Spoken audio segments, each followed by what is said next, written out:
Bonjour Clémence Olivier. Bonjour Philippe, bonjour Bertrand. Vous me laissez sans voix, mais vous avez de la voix. Bonjour Bertrand Chameroy. Bonjour Clémence et Philippe. Bertrand, c'est l'heure de votre écran de veille et ce matin, vous vous interrogez. Oui, dans cette époque dont le mantra est prenez bien soin de vous, on ne compte plus les pastilles, conseils, les astuces bien-être. Hier, par exemple, sur les réseaux sociaux d'Europe 1, Jimmy Mohamed répondait à la question suivante: est-il bon pour la santé de boire son urine? Non. D'où mon interrogation, Philippe, sommes-nous perdus ou juste complètement cons? Non, je dis ça parce que si Jimmy a pris le temps de répondre à cette question, c'est que des gens se la posent sérieusement. Alors, est-il bon pour la santé de boire son urine? Alors non seulement c'est inutile, mais en plus c'est dangereux. Boire son pipi, c'est pas bon pour la santé. Très bien, je le note et puis je vais arrêter de le faire surtout.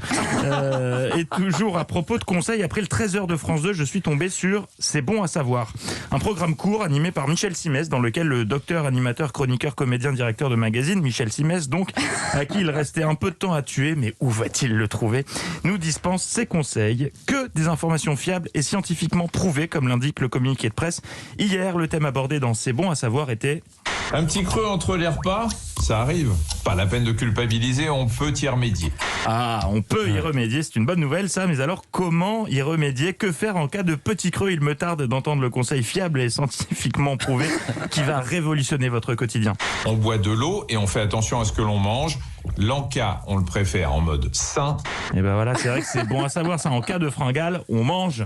Quand je pense que pendant toutes ces années, quand j'avais un creux, je léchais mon parquet alors qu'il suffisait de manger. Et attention, il y a une deuxième info, on mange quelque chose de sain. Donc vous bannissez tout ce qui est choucroute de la mer et plat en sauce et vous préférez, comme l'explique le complice de Michel...